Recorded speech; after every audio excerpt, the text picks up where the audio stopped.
the door in the back, please? Not to lock it, but to just close it. Thank you.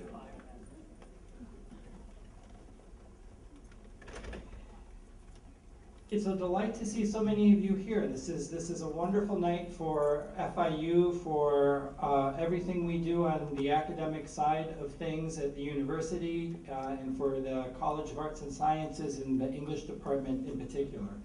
I'm thrilled that so many of you are here.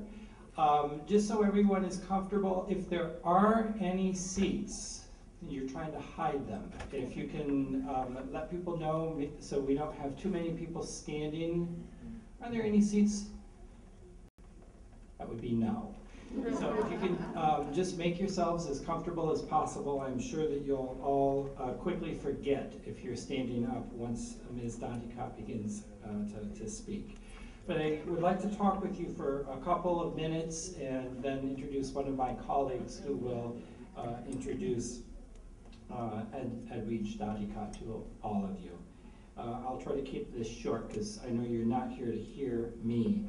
My name is James Sutton. I'm the chairperson in the English department and am proud to represent my department in college and university on a night like tonight. This is what FIU is all about. I'd like to point out that this entire evening's lecture and the questions and answer session afterwards will be filmed, so consider what you say. It's being filmed by our friends at WPB2 Channel 2 here in Miami, and the video will appear and be available to any of you who might want to see Ms. Danticott's speech yet again, or reference it in your own academic work or otherwise. It will be available on the Center for Humanities website later this week. I'd like to recognize a couple of people who are with us tonight, starting off with our Chief Academic Officer at the university, our Provost, Doug Wartzog. Thank you for being here, Doug.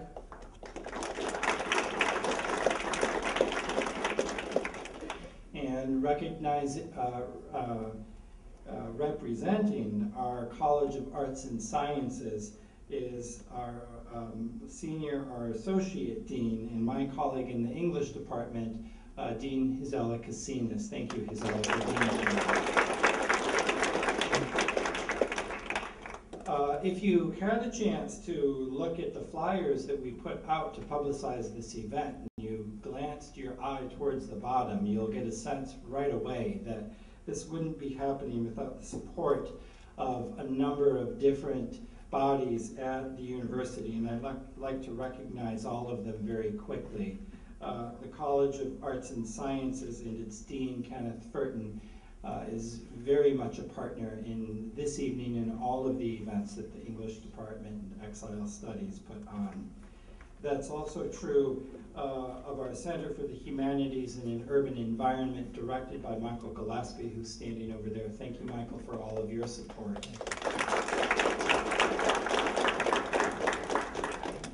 I think this is a testament to just how eager so many people are at the university to hear you, Ms. Danticott.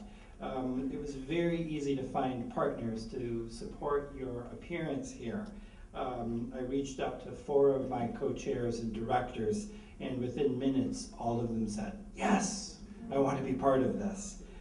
So thank you to the Latin American and Caribbean Center and Marifelli, to our Women's Studies program directed by Dr. Yeshim Derici, our African and African Diaspora Studies program directed by Dr. Jean Rahir, and Modern Languages chaired by my colleague Pascal Bissell.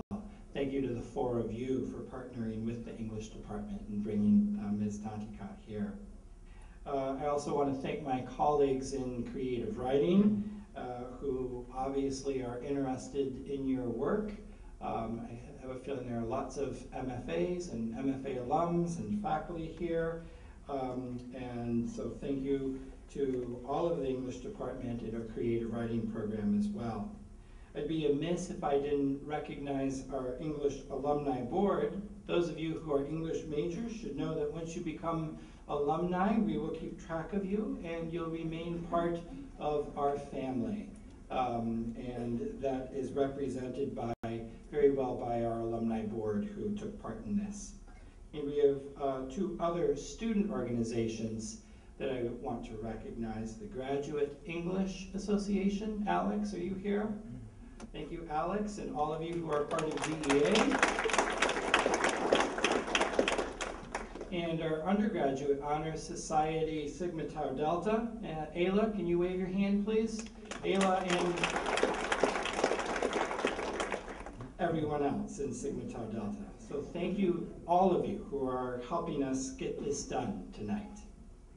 I'd be remiss if I didn't take this opportunity to let you know that there are other exciting things going on sponsored by the English department in just the next 2 weeks.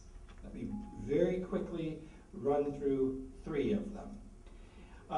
This Wednesday on February 13th, so 2 days from now, our Center for the Humanities will be holding a panel discussion on the topic of the business of medicine. And that will take place in Coral Gables at the Coral Gables Museum from 7 to 9 p.m. So any of you who may be aspiring physicians or just interested in being able to pay your medical bills in the coming years might be interested in that particular discussion. In a week and 3 days, next Thursday, February 21st, our linguistics program will hold its annual Barbara Gordon Memorial Lecture. This year we're bringing a scholar in from England, Dr. Luna Filipovich, and this is for any of you who are aspiring lawyers, or like Dr. Furton, our dean, are interested in forensics. Dr. Filipovich will be speaking on the commingling of forensics and linguistics, inquiring into linguistics on the witness stand.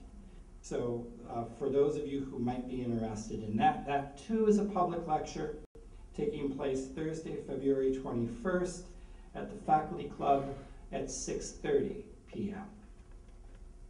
And 2 weeks from tonight, I hope to see all of you here gathered together again for the second in our series this semester, inquiring into Exile, the arts, and patronage. On that particular evening, we will be hosting Dr. Leon Botstein. Dr. Botstein is the president of Bard College in New York, and he is also a world-renowned composer and conductor. He currently is the lead conductor of the American Symphony Orchestra in New York. So we're very eager to welcome him in 2 weeks, and he'll be speaking to us that evening on the topic of the exiled intellectual in the American University. So we hope to see many of you here that evening as well. A couple of words briefly then about our Exile Studies program, which, although it's housed in the English department, is by its very nature interdisciplinary, touching arguably or inevitably, eventually, almost any discipline that is taught here at the university, since Exile is something that so many of us here in Miami have experienced either directly or indirectly. The program, as I think many of you know, was founded and is currently directed by my colleague, Dr. Asher Milbauer. And you may be wondering, where is Dr. Milbauer? Unfortunately, he's not feeling very well at present, and he's very sad, of course, that he can't be here. And he was really looking forward to your talk, Edwidge, and I'm sure he'll be the first to be checking it out on the website in a day or two. So he sends his regrets that he can't be here, but we carry on even though he is not here. The bedrock of that program is our undergraduate certificate, and we've now graduated probably 25 students or more. Do we have any alums sitting in the audience who hold the certificate in undergraduate? at least one, Shelley in the back, who also knows how to shut doors very well. Although that's not what we try to train you to do in Exile Studies, rather open the doors. If any of you are interested after this evening's lecture or at any time in knowing more about the Exile Studies Certificate Program, feel free to contact either Dr. Milbauer or his program assistant, Samantha Sims. Sam, where are you? This is Samantha right here, one of our excellent staff in the English department who works with Dr. Milbauer on that program. So don't be shy. If you want more of the Exile Studies experience as a certificate student, go ahead and reach out to anyone in the English department, but in particular either Dr. Milbauer or Samantha. As well as the certificate program, over the course of the last 3 years, the Exile Studies program has put on numerous lectures and other events, bringing to FIU numerous creative and academic luminaries to speak on various subjects and topics related to exile. These include Sister Carol Rittner, Gustavo Perez Fermat, last year Marjorie Augustine, and Umberto Calzada, and many, many others. Ms. Danticat tonight joins this elite company of scholars and artists, and we're exceptionally pleased, obviously, to have her here as our guest tonight to address this evening the challenges and joys of making art in cities of exile. Now, to introduce her, I'd like to introduce, this will be brief, although I could go on for a long time, I won't. I'd like to introduce my colleague, Dr. Tamitra Hopkins. Dr. Hopkins is noteworthy for many reasons, including the fact that she's the only member of the English department faculty. There are 65 of us. She's the only one who teaches regularly on both campuses, much to her credit, maintaining the presence of the linguistics program which she directs, both at MMC and BBC. I'd also like to congratulate her. She's an expert on varieties of English throughout the world. I'd like to take this moment to congratulate her on the publication just last week of 3, not 1, not 2, but 3 volumes of a collection that she's editing on world Englishes. We all took great, great pride in seeing those, and we're just overjoyed that they're done, and we look forward to 9 more. So congratulations.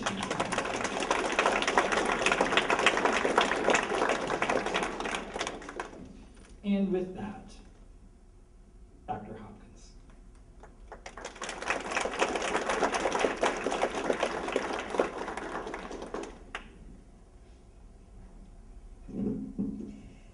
Good evening, everyone.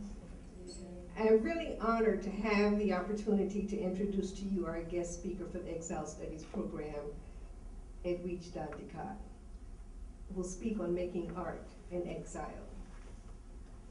The word exile is host to so many ideas. The word suggests home and homelessness, peril and safe haven, a fresh start and a persistent past, state of belonging suspended, that moment between leaving the place one used to call home and building a new community in a new place. Perhaps as much as anywhere in the world, Miami is a city of exiles, full of stories from immigrants who have passed through and from those who now call Miami their home.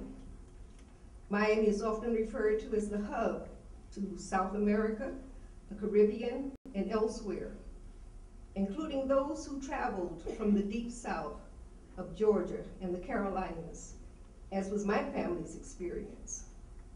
We too have come to make our home here in Miami. The reasons that brought us here are as numerous and varied as we ourselves. But to be sure, some of us come from experiences marked with the flavor that the word exile can only begin to describe. The words and images are often present in the works of the exile artists. One poet in particular comes to mind, the late Felix Morisot-Leroy, whose poems, written in Creole, often embrace the Haitian exile experience. I would like to read the English translation of a couple of stanzas from his poem, Boat People. Boat People. We run from the rain at Fort Demange, but land in a river at Crone. It's them who call us boat people. Miami heat eats away our hearts. Chicago cold explodes our stomach. Boat people, boat people, boat people. Like Felix Maurice-Oloa, Edwidge Dandicott is a woman who understands exile, who thinks and writes beautifully about the possibilities contained with that word. She too tells the story of the so-called boat people, without all the complexities, so that they are more than just bodies washing up on the shores of Miami. They are, as Morisot ends his poem, people. And one day, they will know whom we ourselves call people. She is the ideal artist, intellectual, to share her views of exile and how the bittersweet experiences of exile shape the writer's word. Edwidge Dandicott, you are Miami's finest. You're one of us, our very own. And so it is with special pleasure and warm feelings that we welcome you to the Exile Studies program, we welcome you to the English department, and we welcome you to FIU.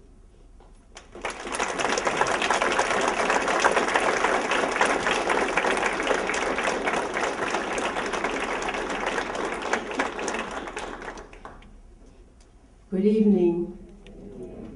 Thank you, Dr. Hopkins. Dr. Hopkins is my neighbor in Little Haiti. Well, some people call it Buena Vista. And thank you all for coming. I see old friends, I see new friends, friends I just made while we were having sandwiches. Thank you all too. And happy Carnaval. I know some of you are like, when is she gonna be over so I can go watch my live stream? So I'm not gonna keep you long. I know the live stream, I wanna say too.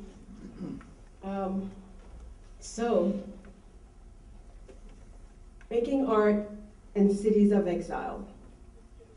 People often ask me if I'm in exile, and this lecture title, Making Art in Cities of Exile, might prompt you to ask it too. I tried to answer it once for someone who has a blog. Are you in exile? She asked me. No, I said, because I can go home. And in the comments page, someone made fun of me for calling Haiti home. So maybe we should define exile. Or should I just let that great democratic definer do it? Wikipedia. Exile, Wikipedia says, means to be away from one's home, city, state, or country, while either being explicitly refused permission to return and or being threatened with imprisonment or death upon return. Exile can also be self-imposed, a form of protest, for example, by artists. Mary MacArthur, an American writer and political art activist, has a more specific definition concerning the difference between refugees and exile. The exile, she says, is singular, and refugees tend to be thought as a mass of people. So you hear of Armenian refugees, Jewish refugees, Haitian refugees, Cuban refugees, but a political figure or an artistic figure is in exile.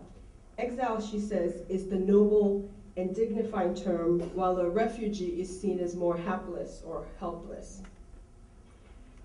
The exile, she says, appears to have made a decision, while the refugee is part of a massive group of people, the very image, quote, of helplessness. In Miami, as Dr. Hopkins just read Felix Maurice-Oloa's poem, which strangely enough was part also of my presentation, in Miami, you would add to this group of refugees boat people, either from Cuba or Haiti, which, as we know, the different groups get very different treatment. So by definitions, I am not exactly in exile.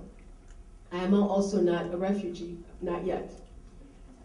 Katrina victims, if you recall, were called refugees. So any of us here, especially since we are in the pathways of the same kind of storm that the people in New Orleans were, any of us at any time can become refugees.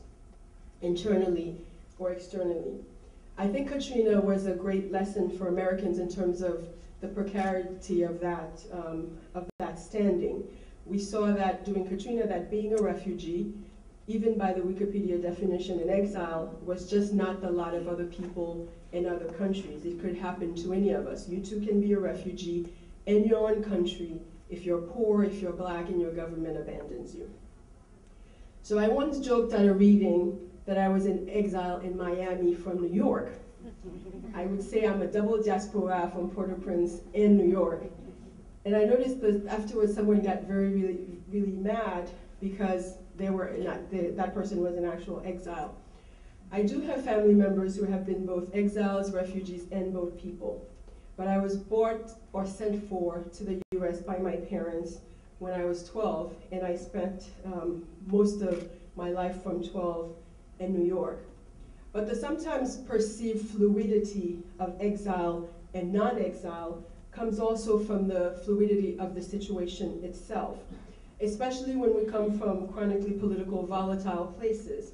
So if you're from Haiti, maybe you're not in exile today, but you could be in exile tomorrow. And I once visited Chrome where you had a group of people, some of them were saying, I requested asylum because I was against the regime, and people said, oh, I'm requesting asylum because I was for the regime. So you have this fluidity of the situation where your status is always changing based on the status of the country back home. Still, I have always been fascinated by the art created by exiles. We live in Miami, the city of exiles, as you've just heard, Cuban exiles, el exilios, Haitian exiles from different political eras, moun kap mande asile politique. And every day someone is ap mande asile politique, is requesting political asylum here. And I've worked with different organizations, including the Organization for Americans for Immigrant Justice, which used to be FIU, and then Catholic Services tell the more political style of the story. Some people get, asile, asylum, and some people don't. My uncle Joseph, some of you, if you read a book I wrote about my family, was one of these people doing a very difficult time in Haiti. He had a visa, he had a passport, he got on a plane. When he got to the airport, he was 81 years old, a cancer survivor, spoke with a voice box. They said, how long are you staying? He said, I want political asylum, temporarily. And he was arrested. His medication was taken away. He died at Chrome at 81 years old. So not all of us get to even be exiled. My uncle was neither a refugee nor an exile, but he was treated in the same group, that sort of, in the same way that Haitian asylum speakers are treated here. So I'll use a few examples that are familiar to me, and this will definitely not be a definitive presentation about how everyone produces art in cities of exile. There's no guidebook for that. Everyone does it their own way. But it all depends on many things, how the exiled artist resettled. First, what kind of support, for example, an artist comes into exile with? Is there patronage, as this is the Exile Patronage in the Arts lecture series? Big and small patronage. We think of patronage as something, someone says, come, I'll give you a place, I'll give you but patronage can also be like, is there an uncle? I know that's how my father, I had one relative in New York when my family started migrating, my uncle Justin, and he was sort of the beacon, he was our patronage. Is there an established community to receive the exiled artist? Are there institutions, universities like this, for example? Are there family members already established in the host country? Will the exiled artist have emotional as well as cultural and financial support? This can sometimes make a world of difference in whether or not this person, this artist, who was an artist back home, who's in exile, remains an artist at all.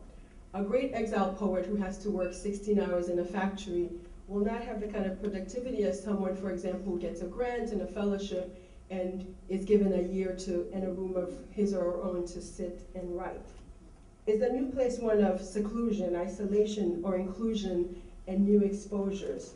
Many exile artists will praise their ability to go and see anything they want. They just are For example, they will say, I can go see opera, I can go, all these new things. These new freedoms might make it harder for them to accept or even go back if the situation changes.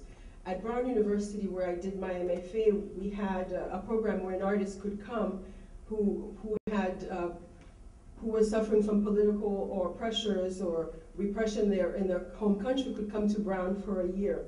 And first thing, I would try to see sort of how they went through this whole process of the year. You know what the first thing they would do when they just got there?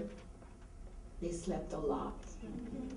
And then they became culture vultures. They want to see every movie, went to every play, they read a lot. And eventually they produced a lot. But always right before they went home, they would say how wonderful it was that they felt like they could just be artists. Like they didn't have to fight, they didn't have to fight the government, they didn't have to do all that they could have a little time where they could be an artist.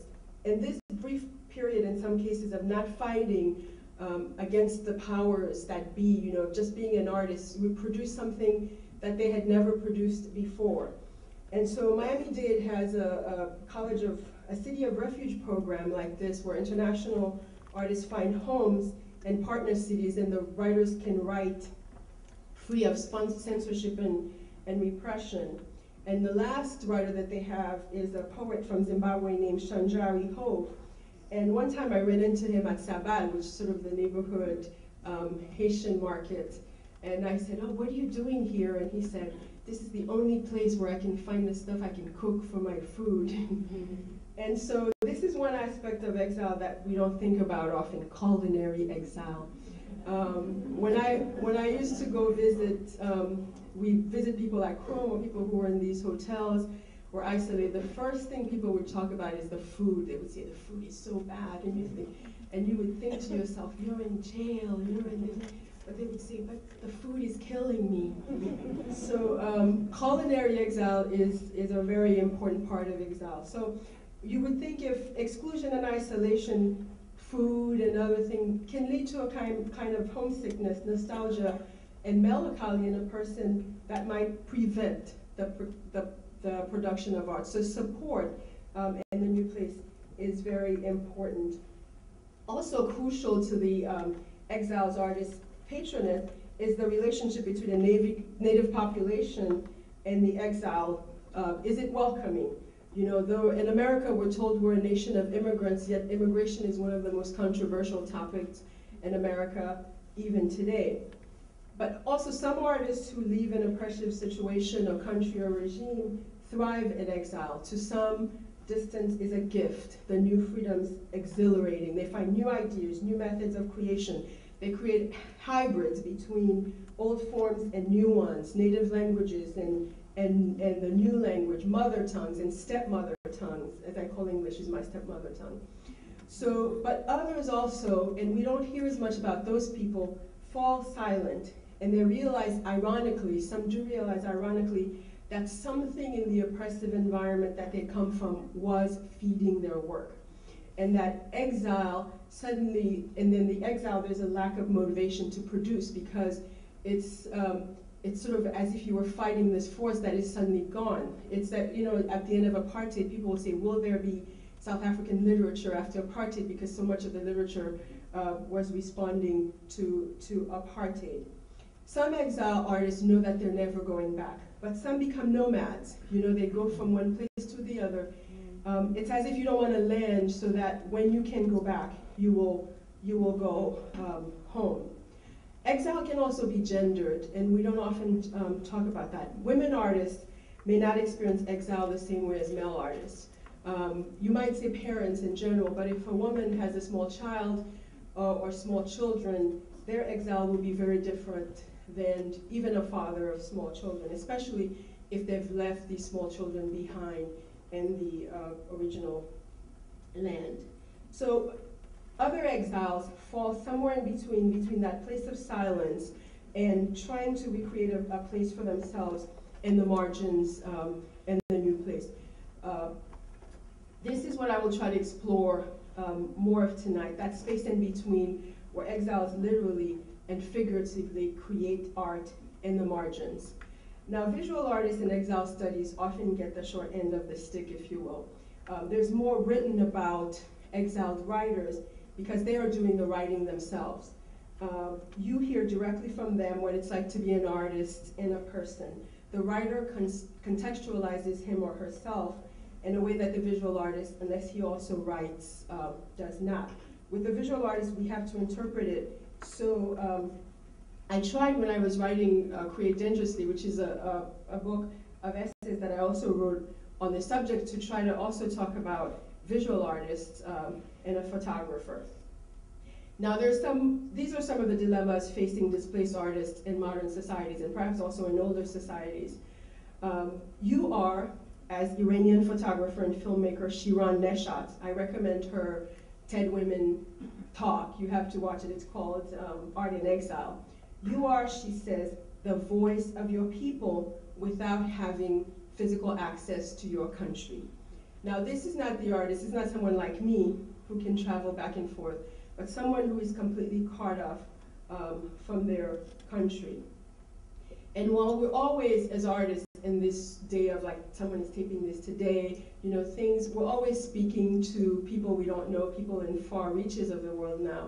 But the exiled artist is often speaking to two very specific audiences. One, they're hoping that the audience back home will hear them, that the people they've left behind will hear. And sometimes the audience back home includes family members. And they're also trying to, in some ways, to explain what they've left behind to the new place.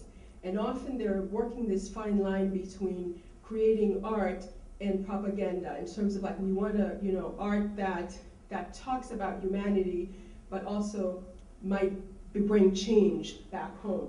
So there's this duality of talking to your new friends and also talking to intimately to people back home.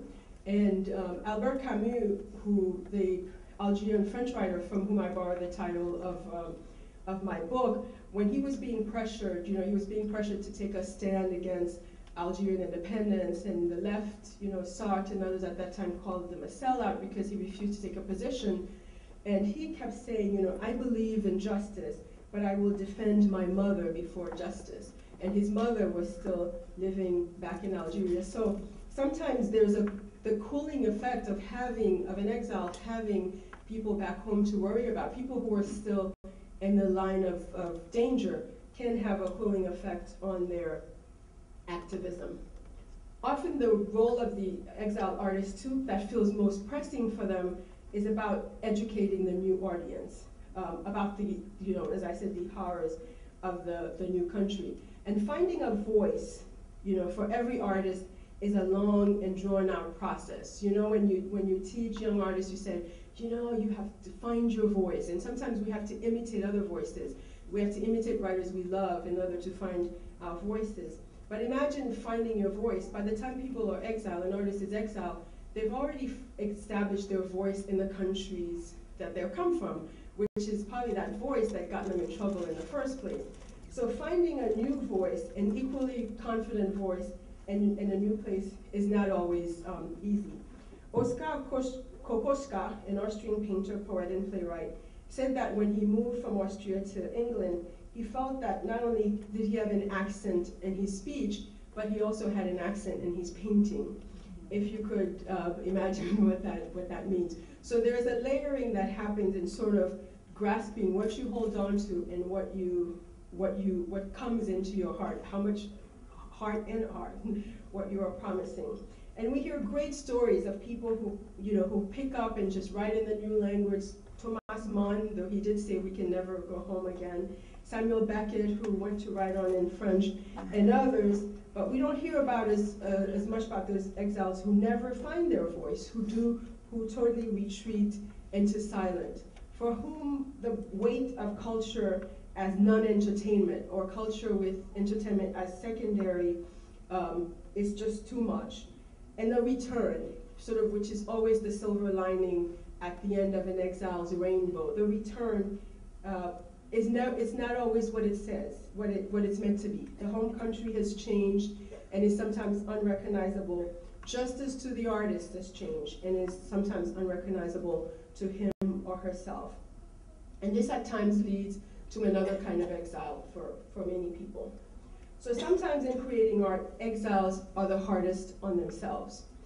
Their combination of the state of their condemnation of the state of exile itself is almost like the whip that they use against themselves. So José Martí, the great Cuban poet and exiled, who was exiled at a very young age, has these often quoted lines where he says, "Let those who desire a secure homeland conquer it.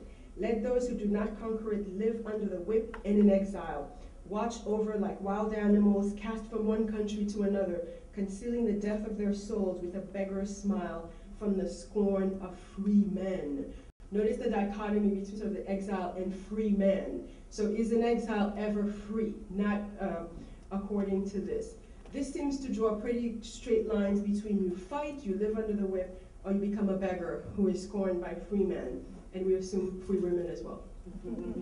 But the subtlety of this, for me, is this idea of freedom, his idea of freedom.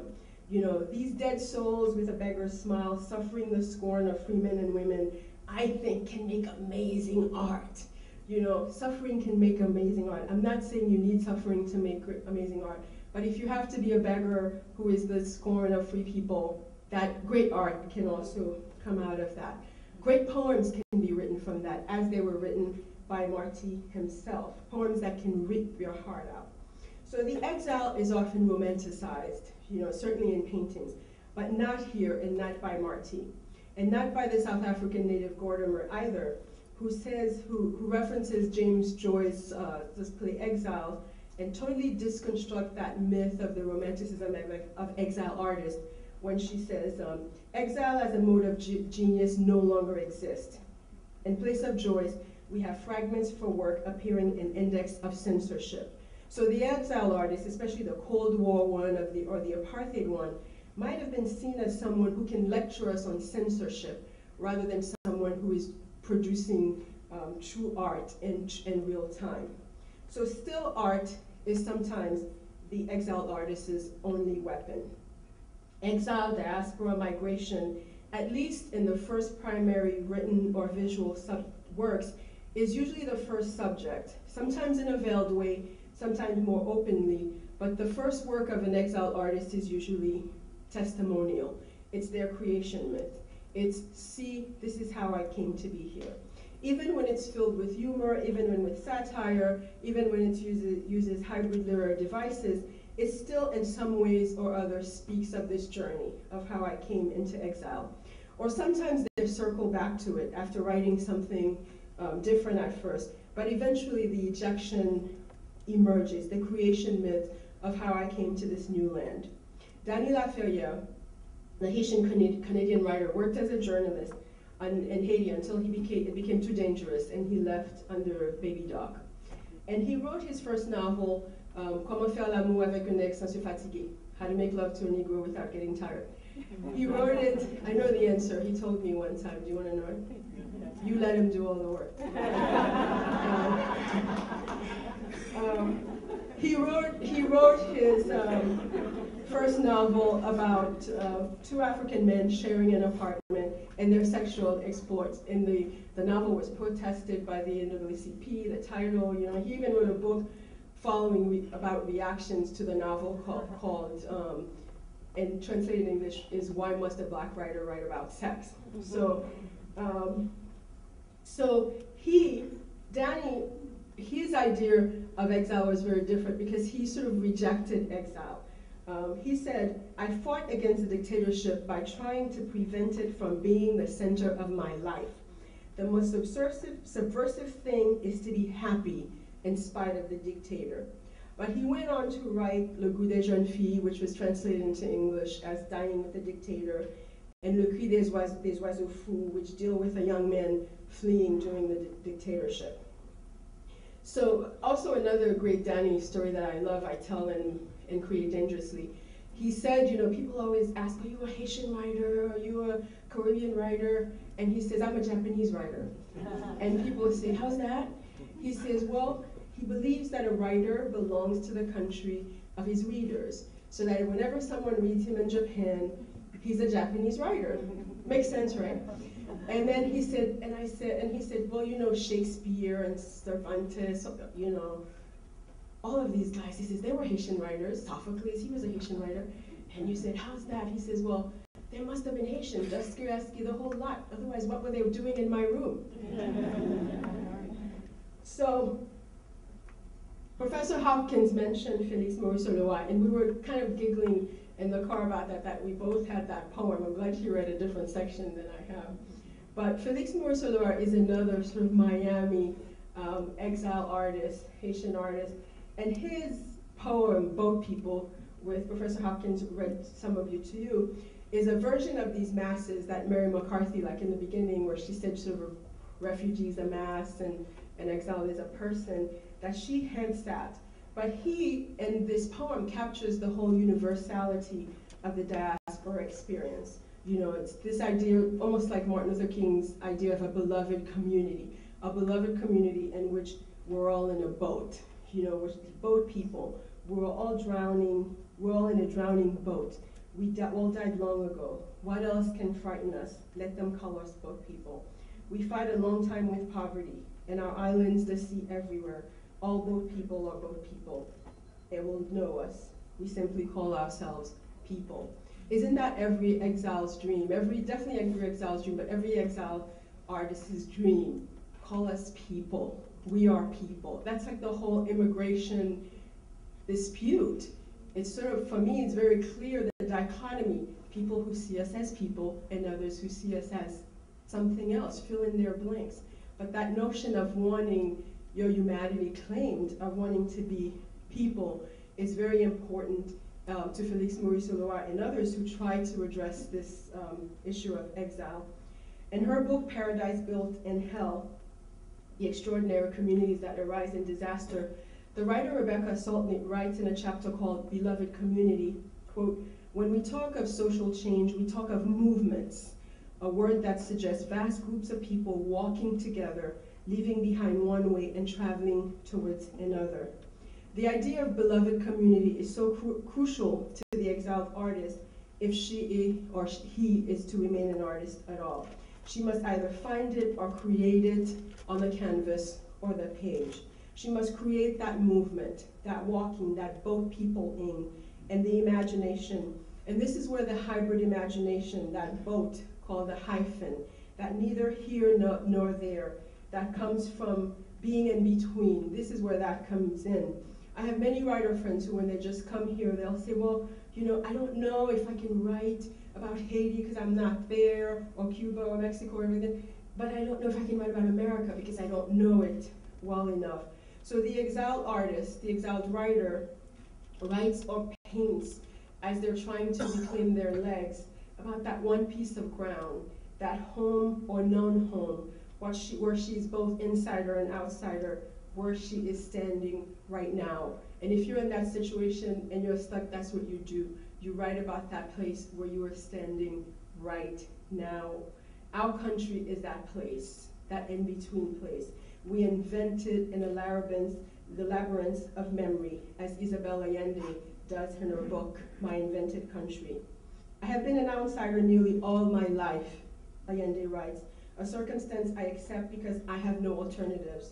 Several times I have found it necessary to pull up the stakes, sever ties, and leave everything behind in order to begin anew elsewhere. I have been a pilgrim along more roads than I care to remember. From saying goodbye so often, my roots have dried up, but I have grown others, lacking a geography to sink into.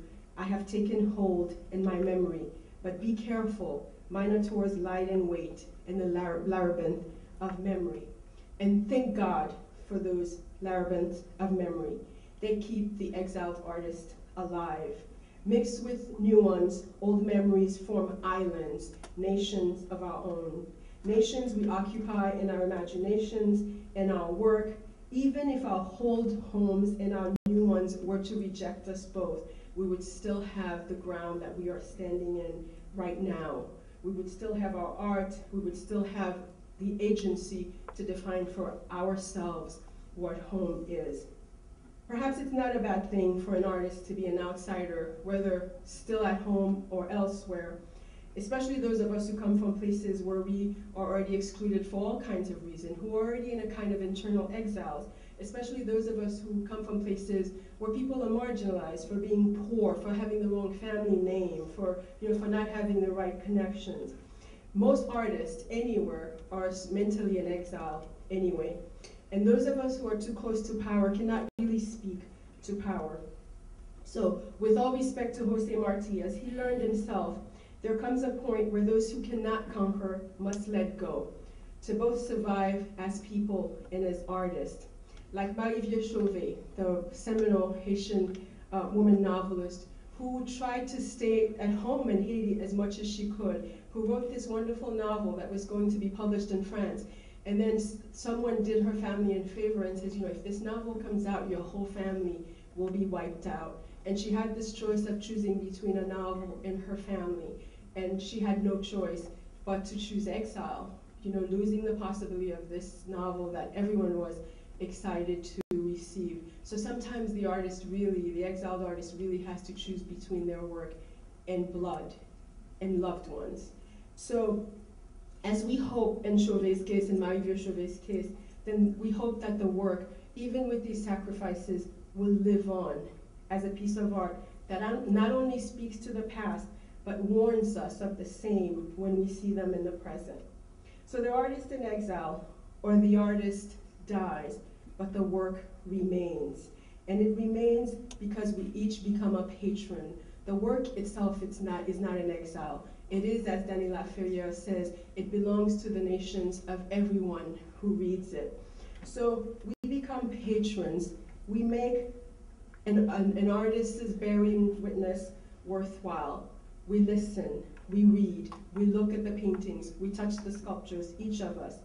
And in that intimate dance between readers and writers, viewers and artists, we say, I hear you. Your tree has not simply fallen in the forest, we hear you. Salman Rushdie, in the Satanic Verses, which led to his very singular form of exile, writes, exile is a dream of a glorious return. Exile is a vision of revolution. It is an endless paradox, looking forward by always looking back. The exile is a ball hurled high into the air. That ball, I wish I had a ball, hurled high into the air is a marvelous metaphor for art also. Art is also a dream of glorious return, perhaps via some kind of immortality. It too is a vision of revolution, even if only a revolution of the imagination. Art is always looking forward while looking back, even for those artists who are still home, who are not in exile. It is a ball hurled high up in the air that we are either trying to keep up there or trying to urge to come down. We always hear about what artists in exile get from cities of exiles, places like Miami. Yes, we gain patronage if we are lucky. We get support. We get things that are harder to get at home. We get security. We get peace of mind. We get a room of our own. But what do we give? Every group of American exiles, every group of American immigrants can make a convincing case for what it has contributed to American life. Haitians like to say, we fought in Savannah, Georgia in the American Revolution. And I'd like to say, especially since it's Black history, that we were a model of slaves overcoming their masters and creating their own nation, and trying against all odds to this very day to sustain that independence in our history, our religion, and our culture. I would also say Haitian food, art, music, compas, literature, moi. But hey, I'm biased. But look around Miami, this city of exile, and walk down Little Havana or Little Haiti, and you'll see what our artistic contribution has been, especially to this city. But sometimes the contributions are also subtle. A couple of years ago, the Washington Post was doing a special issue on torture. Is torture, and it was a very strange question, like, does torture work? Like, how do I know? But I know it doesn't work. Then when they asked me to sort of address, does torture work, I had worked in a documentary with a very brave woman who I talk about in this book, who had been brutalized by this paramilitary group in Haiti. Her name was Alert, and she had had this horrible experience of being tortured. And so, do you know what they were asking me, does torture work? I learned story. I told Alert's story. And I'd like to think that in that subtle moment that Haiti gave the United States a lesson in torture not working. So sometimes the contributions are subtle like that, or in encounters, or in small moments. Art, exile art, makes us see more clearly where our 200, 300, or 400 worlds meet. The exile artist shows us the necessity of art, the power of art, which sometimes here we take for granted.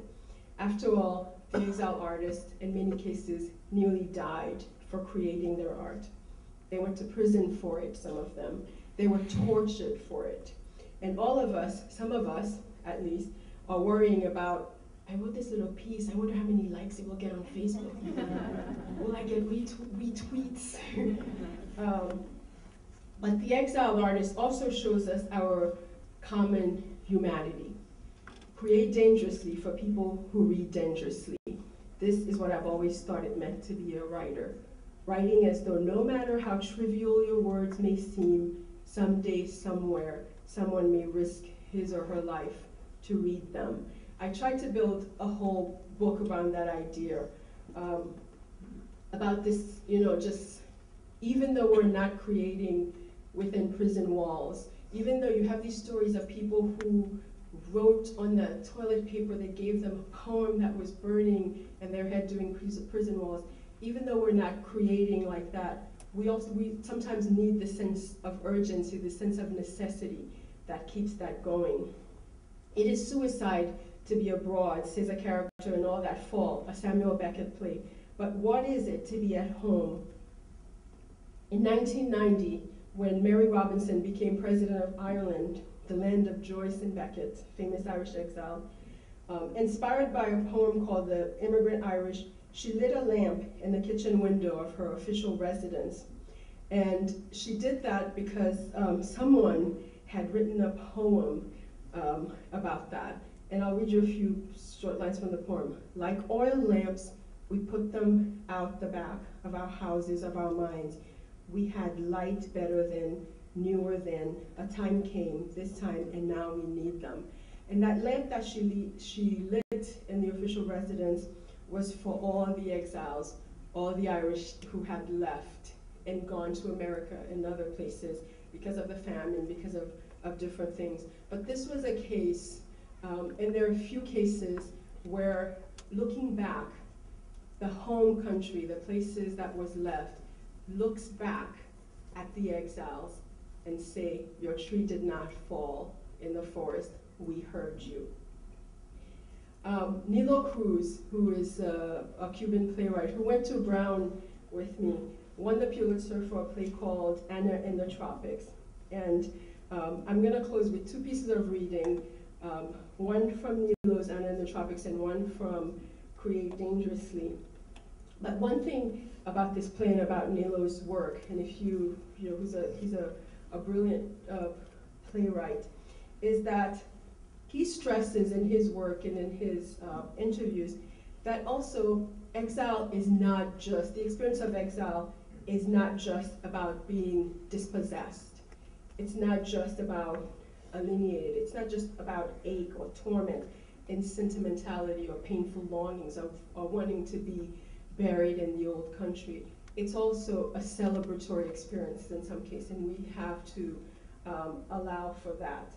And so in Anna in the Tropics, it's this dialogue between Juan Julian and Morella, these two people who are flirting in a cigar factory. So Juan Julian says, it's curious, there are no mountains or hills here. Lots of sky I've noticed, and clouds, the largest clouds I have ever seen, as if they had soaked up the whole sea. It's also flat all around. That's why the sky seems so much bigger here and infinite, bigger than the sky I know back home. And there's so much light. There doesn't seem to be a place where no one could hide. And Marilla says, one can always find shade in the park. There's always a hiding place to be found. And if not, one can always hide behind light. Really? there's one Julian, and how does one hide behind light? Depends on what you are hiding from. One Julian says, perhaps you're hiding from light itself, perhaps light itself. And Marilla says, well, there are many kinds of lights. The light of fires, the light of stars, the light that reflects off rivers, light that penetrates through cracks. Then there's a type of light that reflects off the skin. Which one? When Julian says, perhaps the type that reflects off the skin, that's the most difficult one to escape. Yet, sometimes our skin is the most difficult land to escape. There is no exile from that. So, I will close with this, just this brief excerpt from Create Dangerously. Self-doubt is probably one of the stages of acclimation in a new culture. It's a staple for most artists. As exile artists, immigrant artists, for which so much has been sacrificed, so many dreams have been deferred, we already doubt so much. It might have been simpler, safer to become the more helpful doctors, lawyers, engineers our parents wanted us to be. When our worlds are literally crumbling, we tell ourselves how right there may have been, our elders, our mothers, our fathers, about us, our passive careers as distant witnesses. Who do we think we are anyway? Well, we think we are people who risked not existing at all. We think we are people who might have had a mother or father killed, either by a government or by nature, even before we were born. Some of us think we are accidents of literacy. I do. We think we are people who might not have been able to go to school at all, who might not have never learned to read and write. We think we are the children of people who have lived in the shadows for too long. We think that we are like the ancient Egyptians whose gods of death demanded documentations of worthiness and acceptance before allowing them entry into the new world. Might we even also be a bit like the ancient Egyptians in the way of their artists and their art? The pyramid and coffin-esque tomb paintings and hieroglyphic markers. One of the many ways a sculpture of ancient Egypt was described was as, quote, one who keeps things alive. Before pictures were drawn and amulets were carved from ancient Egyptian tombs, wealthy men and women had their slaves buried with them to keep them company in the next life. The artist who came up with these other type of memorial art, the art that could replace the dead bodies, may also have wanted to save lives. In the face of both internal and external exile, we are still trying to create as dangerously as they, as though each piece of art were a stand-in for a life, a soul, or a future. We believe we have no other choice. Thank you.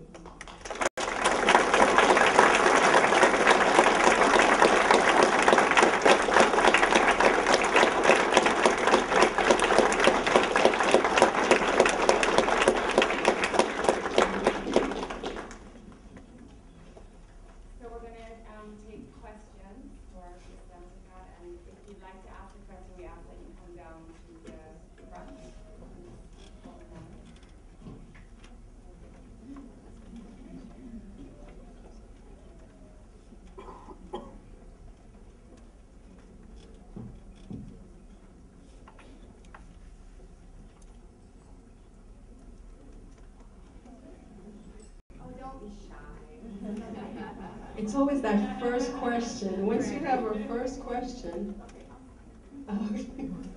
my sister.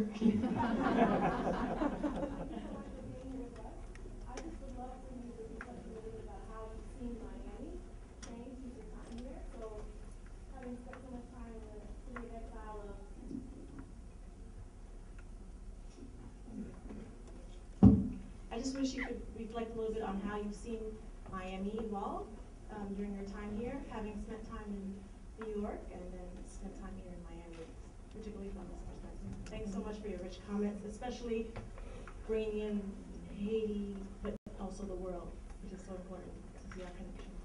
Thank you. I paid her to say. No. You guys recognize Professor Verna, right? She's one of your own.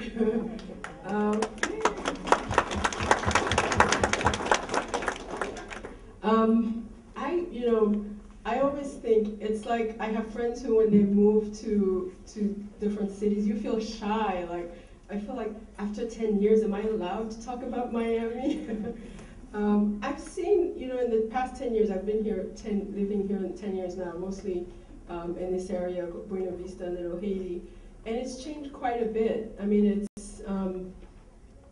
culturally, we always, sort of in New York, we idealized Miami. It's sort of this place where people like my parents and their friends, who finally realized maybe we're not going to die in Haiti, or maybe we're not going to retire in Haiti because it's not possible. Like, Miami is like the second choice. So coming here, I felt like I was coming to a kind of Mecca, but I was too young. Like, I felt like I'm coming too early. I should be 70. But there's a kind of vibrancy here and a kind of collectivity that I think, it's probably the only place in the States where you can have a little Haiti, where you can have that concentration of Haitians. And there's been all these drives, they elect these officials. The mayor of North Miami is Haitian, and the culture is allowed a space here, like, with all the botanicas and all these different expressions.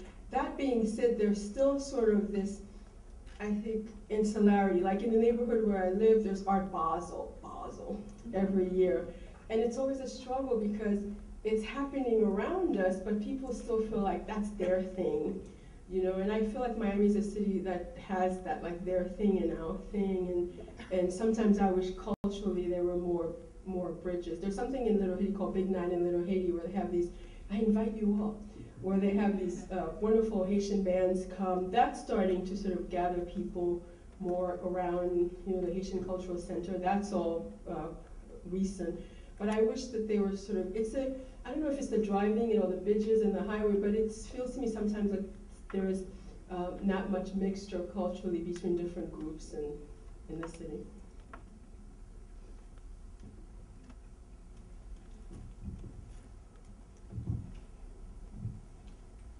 Thank you so much for your speech. My name is Tamara Benoit. My father came from Gonaïve, Haiti, 30 plus years ago. My father saw a future in Little Haiti. I don't know how, but 25 years ago, he was one of the only physicians that set up his own practice in Little Haiti. And he married my mother, who was from Argentina. And I grew up half Hispanic, half Haitian. And it was not easy being in school because I didn't belong in a Hispanic crowd, I didn't belong in a Haitian crowd. And I don't speak Creole, I spoke Spanish because that's what they spoke in my house. But we work in Little Haiti now. And is your father Joachim Benoit? Yes. So you're cousins with Patricia Benoit? Yes. Godmother of my children? Yes. Oh. Small Haitian world. Yes, I get that a lot. I get that a lot. So you know Pierre Benoit? Yeah. Yeah, her father, yes. Wow. We were the only one. We were one of the only ones that came from Haiti, and I'm sorry to say that my aunt Marita has passed away last year. Yes, you've heard. Yes. I wanted to know your thoughts. What do you think that,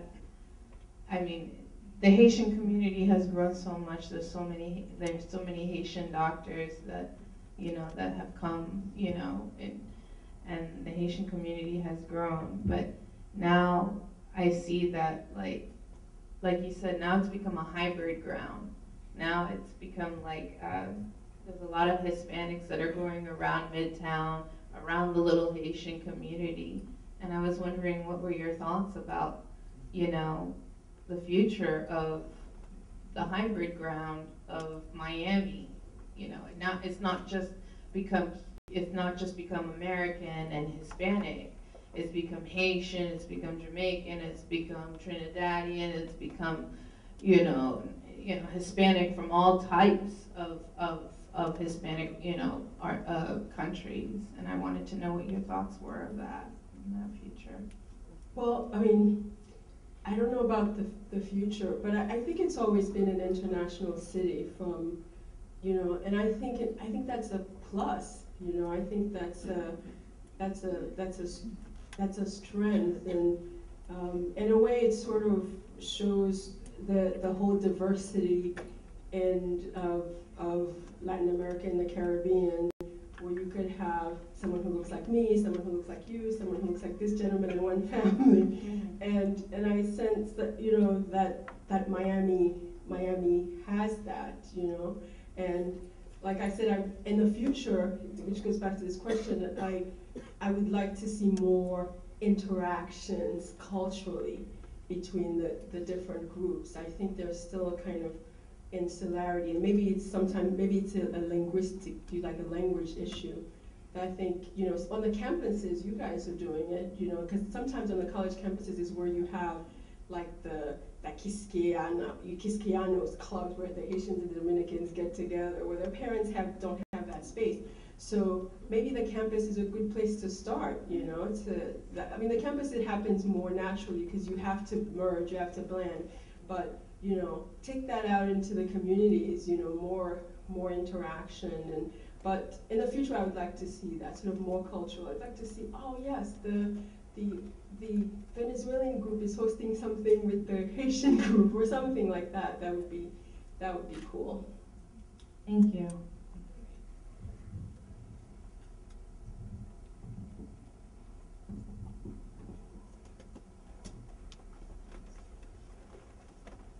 Hello, thanks for coming and talking to us. I have a question that maybe I feel double-barreled. You had mentioned before that you feel it's more productive to be in that state of urgency or feeling compelled to do work and so on. And I wanted to ask, how do you maintain that sense of trying to get something done when you're like removed from the situation that is the source of conflict? So like in your case, you're in a position of relative, relative privilege, going to Brown, getting an MFA and so on. How do you maintain that kind of connection with the source of conflict, or stay true to your position as an exile and make sure that you keep on articulating the strife and the struggles that are going on in your home country? Well, yeah, I mean, I do that by acknowledging in some way that there's always someone missing in the room. Like, for example, in Haiti, we have a very low literacy rate, and you have to, people, most artists are somewhat privileged, and that's why sometimes the first generation, you don't have artists. Like, even if my mother was like a brilliant painter, it's like Alice Walker's essay, In Search of Our Mother's Gardens, where these women, they might have been brilliant artists, but they were picking cotton, or they were doing something that, in order to be able to produce, you have to have a certain level of stability. I mean, you have to have, people have to have gone to school, to have learned to read and write. So I acknowledge the privilege. I didn't come from privilege, in a way, migration allowed me a certain level of privilege, but I always know that there's a voice missing, and there's always a story that's not being told, not because of me, but because of these circumstances, and that's important to know. I mean, and that voice may be a stranger, it may be my cousin, it may be somebody else who might be brilliant, but will not get to tell their story because they didn't go to school. So I think that is always, it's almost kind of like the empty chair at in every room that I am in, to acknowledge that and honor that, and in whatever ways try to do something about that always. But to always know, I think acknowledging privilege is also clearly acknowledging that, yes, there's someone else missing. There's another voice that could be here, not instead of me, but with me. I guess the second part of my question is, before, at the beginning of your talk, you gave like a lot of definitions of exile. And I wanted to know if you consider being an exile being away from where you were originally from, or is it the kind of work you produce? Because you are an artist in exile, self-imposed, so is it really exile? Oh, I'm not, that was the whole point of the beginning. I'm not in exile as such, in a way that people, you know, who risk losing their lives are in exile. Okay, Yeah. all right. And not self-imposed, because I go back and forth to Haiti, where I'm from. Okay, thank you so much. Thank you.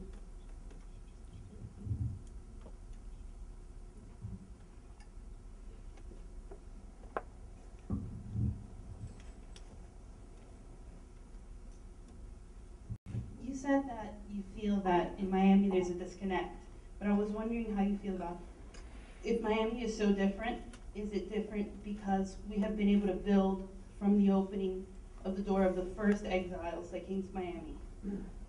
I'm not saying there's a disconnect. I'm just saying I think there could be more interaction between the different groups. Like, I don't know if it's a disconnect. I just feel like, I think there's linguistic challenges and so forth. And I'm not gonna, I need 10 more years to analyze Miami, so I'm not gonna take on Miami exile questions.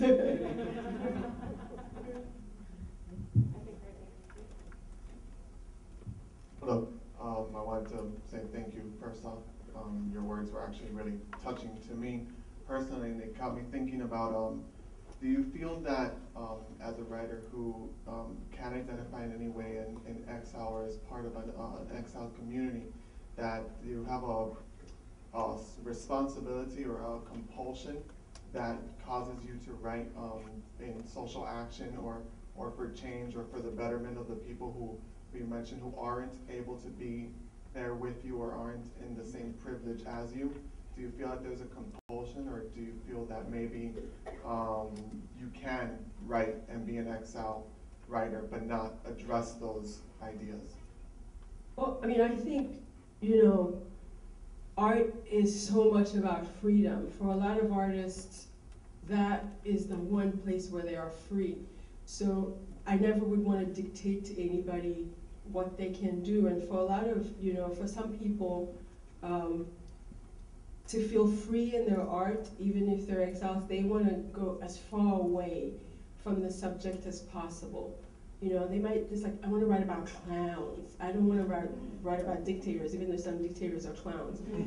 So, they can't, that could be their way of writing their experiences. Everybody addresses it, differently. I think it's up to the artist, and as I mentioned, the way this presented Daniela Ferrier's view is that some people might see it, my rebellion against dictatorship is by not thinking about it at all, not letting it take over my life, as he said. So it's up to the individual to make that particular choice. I feel like personally it's that thing, and a lot of the things I do is sort of anthologies and different things, is to try to bring as many voices in the room as possible. In a way, one of the things that's difficult is sort of to present us, in all our complexities. And so if you have 10 writers versus 2 writers, you have a layered, a more complex view of a people. And that's important to me. It makes my job easier, and so the more voices, the better. And I think that to try in whatever way possible to sort of make a space for the next generation of voices coming is something that I feel like in whatever way I can do it, part of my responsibility as a member of a community. Thank you.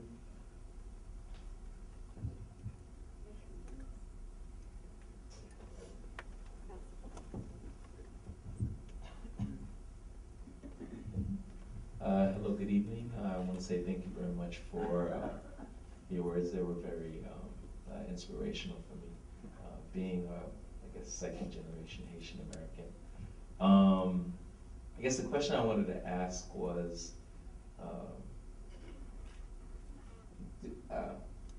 do you notice to what degree is there like differences within generations of children of exiles, in the sense that parents have a particular story, their kids have a particular story, and then after that there's another story, and how do they link with one another? How do these stories kind of like affect the way they see their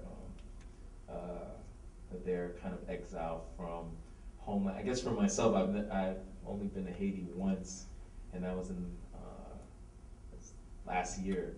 And so I'm trying to piece together, what's my family story, what's my connection to Haiti. I see it in, the food I eat, the language I speak at home, but Haiti is in some sense both distant and very much near. I just wanted to ask you what you think about that process. Thank you. That is I think a fascinating field of study, because we're starting to hear people talk more and more about that sort of, Haitian Americans moving through the generations, and the way, and Professor Verna could chime in, but the way I hear people talk about it more is a kind of concern about the remittances. So they'll say, you have the generation of people who send money diminishing as we go down to the next. But then others argue, you have new arrivals all the time that are sending money. But I've heard people talk about sort of how the concern of that sort of how, Haiti relies a lot on that and how that's going to go. The cultural, I'm sure there are a lot of studies also about, there are diminishing influences in that the children, as you go through the generation, the children become more African American than Haitian. So that gets, I think, help out. Well, I think that part of it is also where people are, their settings, right, and their experiences and their individual families. So your family is just a really interesting perspective. Your girls growing up in Little Haiti / Buena Vista in Miami, but also having the opportunity to go to Haiti, to travel the world. And so their perspective on what Haiti is and how they relate to Haiti can be very unique, maybe from somebody who even lives in Little Haiti and doesn't have as much mobility, or lives in Iowa. Exactly, and we have now actually this other group of kids to think about, these kids who are adopted from Haiti and live in Omaha, and what's their relationship going to be like with Haiti? So there's so many layers to that. I think we'll take one last question.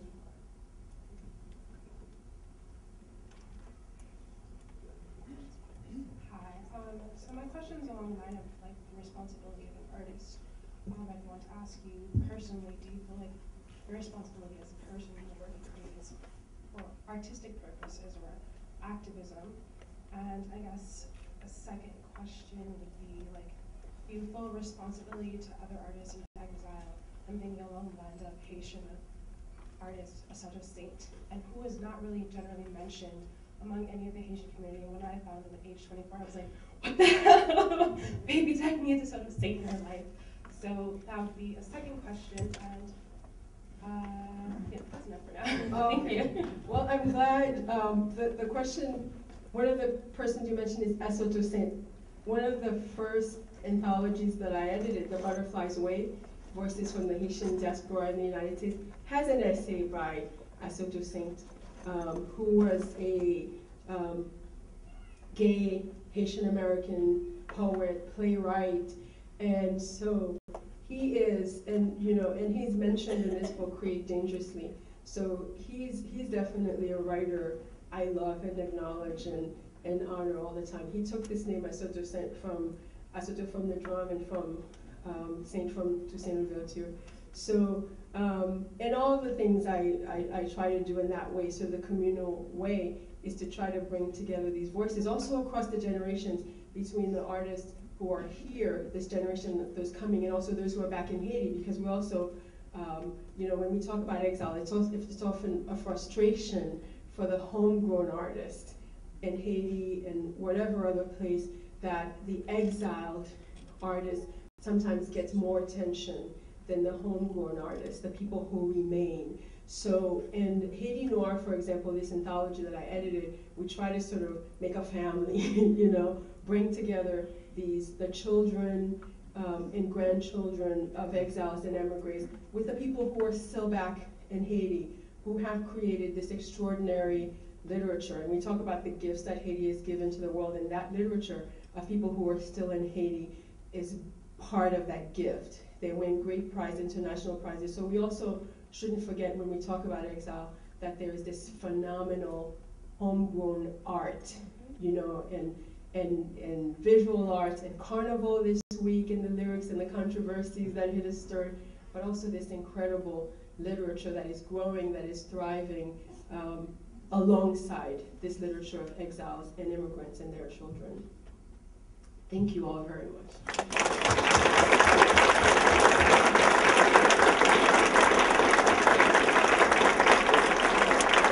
And ladies,